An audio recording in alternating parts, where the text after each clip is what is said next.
everyone, Aaron here for Zollotech, and iOS 16 looks like it's going to be epic. I don't want to take a lot of your time today, but wanted to share why iOS 16 is going to be epic, so here's 3 reasons why. Now, before we talk about those 3 reasons, the supported devices for iOS 16 are unknown at this point. Apple has not said officially what those devices will be, so we'll have to wait and see what they actually have. Many of us suspect that iPhone 6s, 6s Plus, and SE will no longer be supported.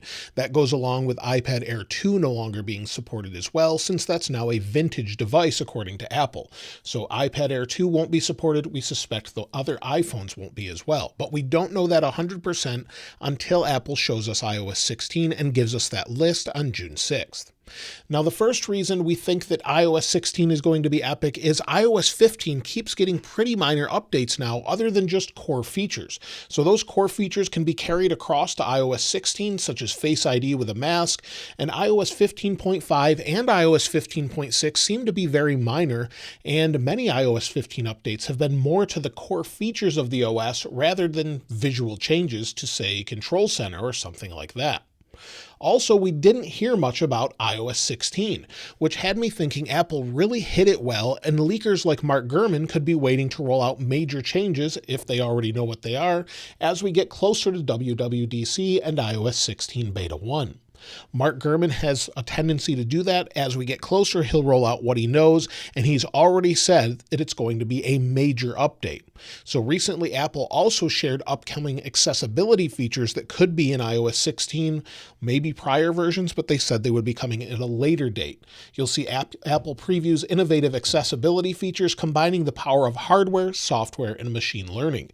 I went over these in a different video, but these are features coming to iOS 16. They'll be there with 16 and future versions, and things such as watch mirroring, as well as live captions, voiceover languages, additional features such as buddy controller, Siri pause time, voice-controlled spelling mode, sound recognition, and major theming changes to Apple Books, which means if they're bringing it to books, they could be bringing it to iOS with theming options as well. So all of that seems to make a lot of sense, and with that, with these features being shown early, it means that Apple has a lot to talk about with iOS 16.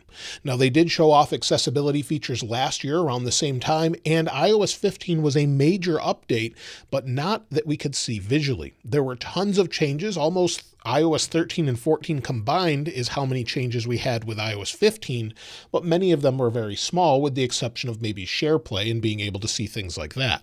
So it looks like they were getting the core OS ready, and with iOS 16, Mark Gurman is saying to expect major updates with iOS 16. Not a whole redesign, but rather major changes and app updates. Now, app updates make a lot of sense. We could see different icons, whether that be music or mail or Safari or messages, that more coincide with what we have on macOS. We could have more consistency across the entire OS systems, whether that be unification between iOS, macOS, iPadOS, and that makes a lot of sense. So app icons, we could see an updated Control Center. Many have thought we've had that for years, and Apple has even shown us, sort of in some ways with some leaks, that they would be updating wallpapers. So they could have been working on this for a couple of years now and just decided to put it off until it was ready. Many of us have been waiting for split screen. We have picture-in-picture, but now we want split screen. And then we could even see changes to software update. So we go to General, then Software Update. We could see changes here that maybe allow us to roll back and also allow us to update our AirPods and maybe even AirTags a little easier. So being able to update those things such as AirPods and AirTags makes a lot of sense.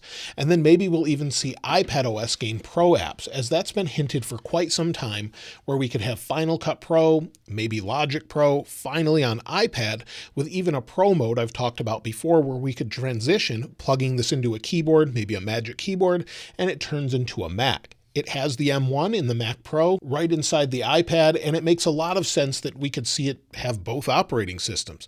So I think Apple's got something planned very, very big. They've hit very well. And with Apple's AR VR headset rumored to be shown this year, and they've already supposedly shown it to many board members, it makes sense that that, along with RealityOS, could be shown at WWDC, with Epic integration with iOS 16, which is said to have a lot of code to coincide with RealityOS. That's the new operating system for their AR/VR headset. So all of those things should be coming soon. Hopefully we'll see that very, very soon. Within a couple weeks, I expect major updates. If we don't see those changes, that would be very disappointing to many of us. But let me know what you think we're going to see with iOS 16 in the comments below. And of course, if you'd like to get your hands on this wallpaper, I'll link it in the description like I normally do. And if you haven't subscribed already, please subscribe. And if you enjoyed the video, please give it a like. As always, thanks for watching. This is Aaron. I'll see you next time.